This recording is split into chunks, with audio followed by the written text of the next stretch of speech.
A few things that I was going to get into in the first hour that I want to just, point out that I think are actually quite important. We were talking about the impact of right-wingers in politics and Republican presidents being able to appoint people to the courts and all this kind of stuff. First of all, we have Neil Gorsuch now, NPR, doing a report on this today, coming out as an anti-masker, right? I mean, a guy on the Supreme Court. Now, keep in mind, his mother, Ann Gorsuch, is the disgraced former Reagan EPA administrator who had to resign in disgrace. She was, so up to just destroying the environment. This is her son. And Sonia Sotomayor, who he sits next to at the Supreme Court, has been a diabetic her whole life. This is type 1 diabetes, and as a consequence of that, she's immunocompromised. So she shows up. John Roberts asks everybody to wear masks. Neil Gorsuch says no. She goes home.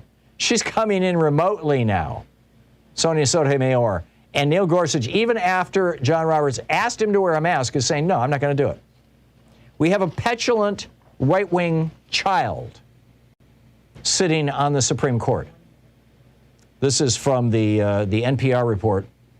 They talk about Sotomayor's diabetes and how she does not feel safe in close proximity to unmasked people. And then this is from NPR, quote, Chief Justice John Roberts, understanding that, in some form asked the other justices to mask up. They all did, except Gorsuch, who, as it happens, sits next to Sotomayor on the bench. His continued refusal since then has also meant that Sotomayor has not attended the justices' weekly conference in person, joining instead by telephone. So he's not just an anti-masker, he's a bully. This guy. He's refusing to wear a mask in order to keep Sotomayor out of their weekly meetings so that her voice gets diminished because she's one of the three liberals, I mean, this is the kind of craven power bully politics that we see being played right across the Republican spectrum. And now with, two right-wing senators in the Democratic Party as well.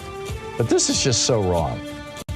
This is what you get when you have presidents who commit treason to become president and then appoint Supreme Court justices, or commit fraud like Bush did in 2000, throwing 90,000 African Americans off the voting rolls just in time for the election, or with the help of foreign governments like Trump stacking our courts.